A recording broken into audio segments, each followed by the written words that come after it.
Hi, I'm Indy. At 32, I thought I had life pretty much figured out.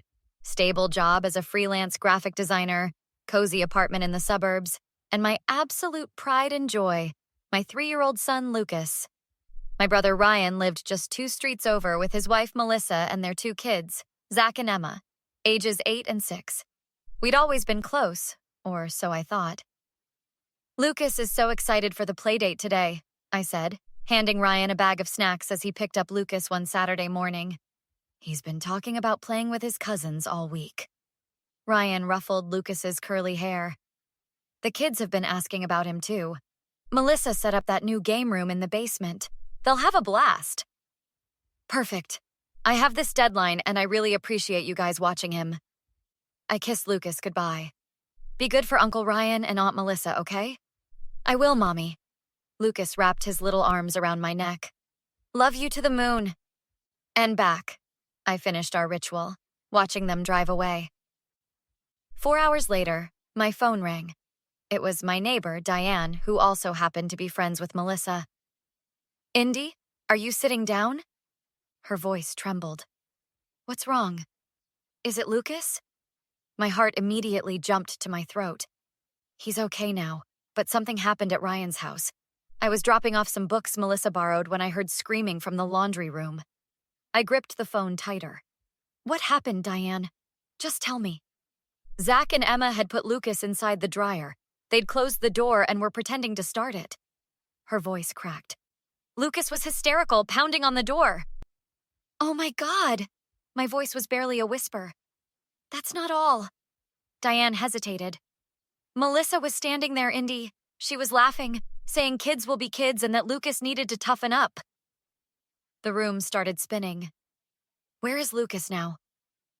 Ryan came home early and found them. He was furious. He's bringing Lucas to you now. As if on cue, I heard a car pull into my driveway. I have to go, I told Diane. Ryan's here with Lucas. I ran to the door and yanked it open. Ryan stood there, Lucas clinging to him like a koala, face streaked with dried tears. Indy, I am so sorry, Ryan began, his face ashen. I had no idea. Give me my son, I interrupted, my voice ice cold.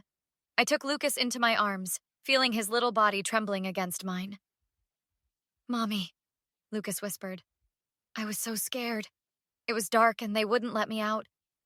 Ryan ran a hand through his hair. Indy, Melissa said it wasn't as bad as it looked. Not as bad as it looked? My voice rose. Your children locked my 3-year-old in a dryer, Ryan, and your wife thought it was funny. She said they were just playing. Playing? Do you hear yourself right now? I stepped back, Lucas still in my arms. Did you know your son took a video? Diane saw it on Emma's tablet. They were laughing, Ryan. Your wife was laughing while my baby screamed for help. Ryan's face drained of color. I didn't know about any video. Well, find out, because this conversation is over until you do. I slammed the door in his face, then sank to the floor, holding Lucas close as he sobbed against my shoulder. I don't want to go back there, Mommy, he whispered. You won't, baby, I promised, fury building inside me. You won't ever have to go back there again. The next morning, I called my best friend, Sophia, who happened to be a family law attorney. They did what? Sophia exclaimed, her voice sharp with outrage. And the mother was laughing? According to Diane, yes. I glanced at Lucas, who was quietly playing in the living room, still subdued from yesterday's trauma. I need to know what I can do, Sophia. First, we document everything. Has Lucas said anything more about what happened? I lowered my voice.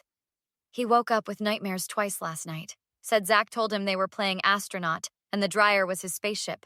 When Lucas got scared and wanted out, Emma held the door closed while Zach recorded it on a tablet. And Ryan's wife? Lucas said Aunt Melissa told him big boys don't cry. My voice broke. He's 3, Sophia. This is abuse, Indy. Clear-cut child endangerment at minimum. My doorbell rang. Through the peephole, I saw my mother standing there. Mom's here, I told Sophia. Call you back. I opened the door and Mom immediately pulled me into a hug. Ryan called me, she said, her face tight with concern. Is Lucas okay? Physically, yes. I led her into the living room where Lucas brightened at the sight of his grandmother. "Nana!" He ran to her and she scooped him up. "There's my brave boy," she said, kissing his cheek. "I brought your favorite cookies." After getting Lucas settled with his treat, Mom turned to me. "What exactly happened, Indy? Ryan was all over the place when he called."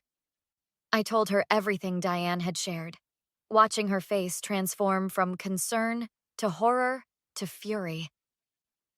"And now Ryan's making excuses for them," I finished. "Said they were just playing." Mom's jaw tightened. "I raised him better than that. Where is this video Diane mentioned?" "I don't know. Ryan claimed he didn't know about it." The doorbell rang again. This time it was Ryan, looking like he hadn't slept.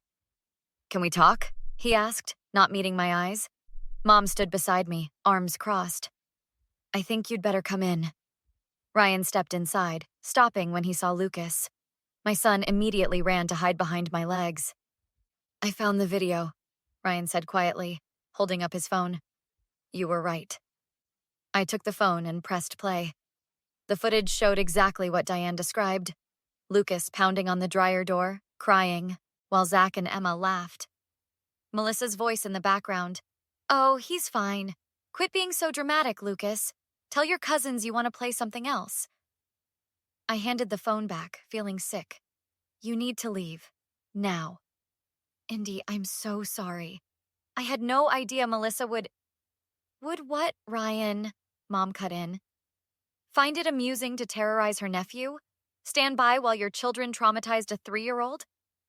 "I've already talked to Zach and Emma," Ryan said desperately. "They're being punished, and Melissa—" "I don't care," I interrupted. "You chose your family. I'm choosing mine." "What does that mean?"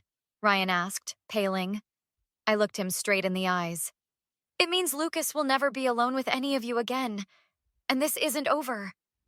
"Your family, Indy," he pleaded. "We can work this out." "Family doesn't laugh when a child is terrified," Mom said firmly. "Family protects each other." "What are you going to do?" Ryan asked, his voice small. "What would you do?" I countered.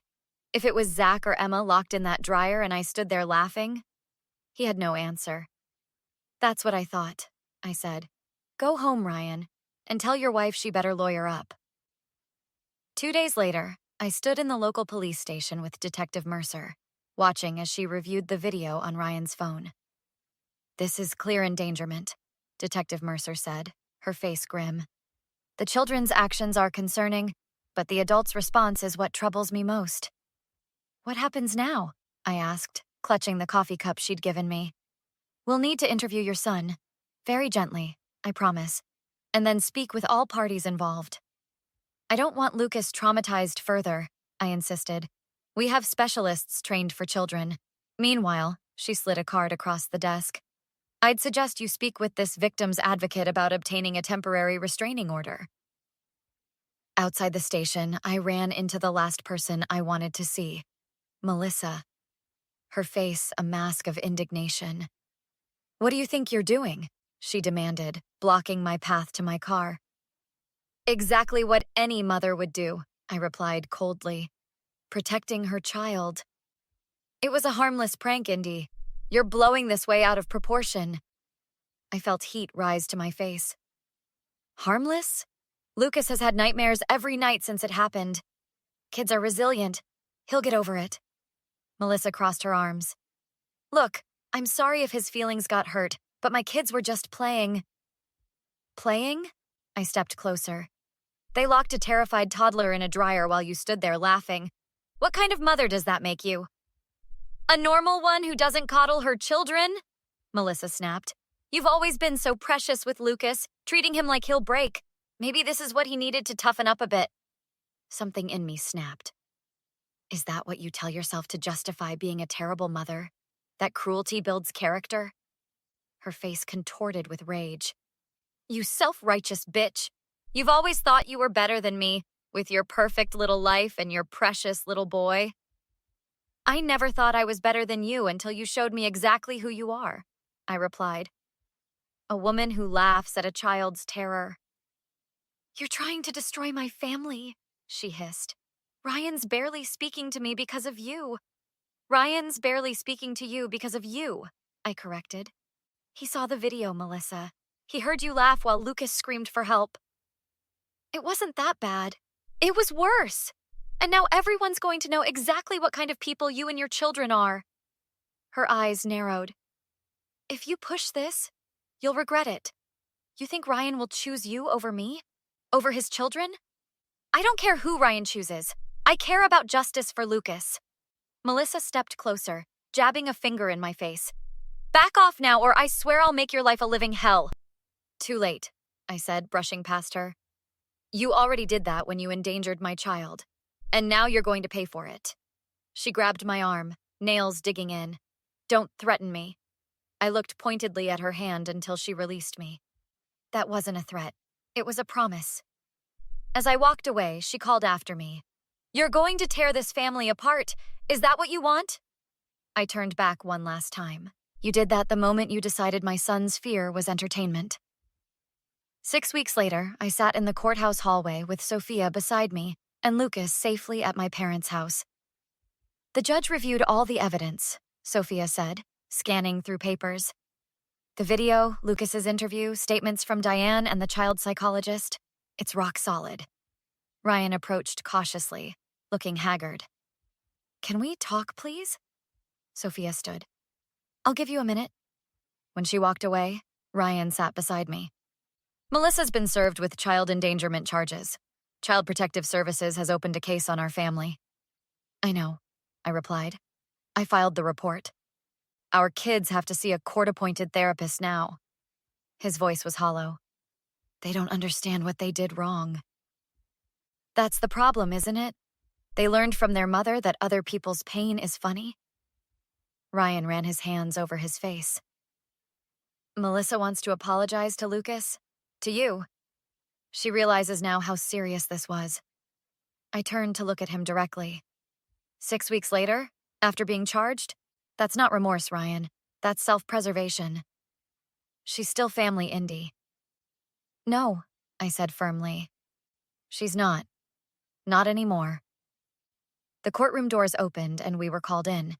The hearing was brief but decisive. The judge granted the permanent restraining order against Melissa and her children, barring them from any contact with Lucas. Outside, Melissa waited with her attorney. When she saw me, she hurried over, her face a picture of contrition. Indy, please. Her voice broke. I know I made a terrible mistake. I've been taking parenting classes. I'm in therapy. Please don't do this to our family. This isn't about our family, I replied calmly.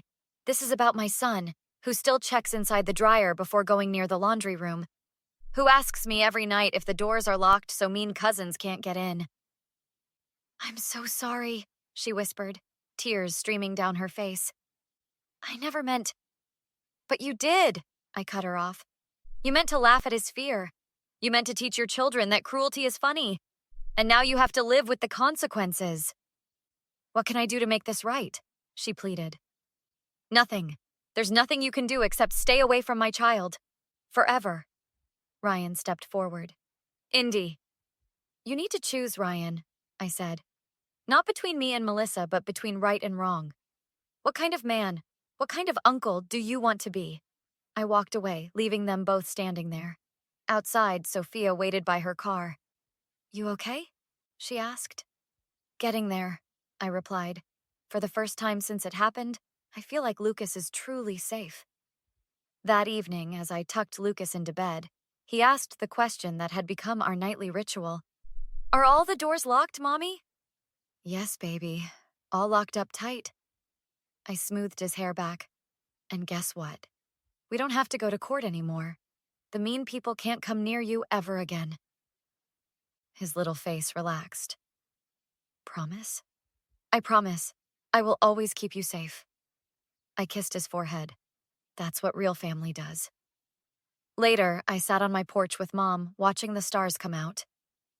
Ryan called, she said quietly.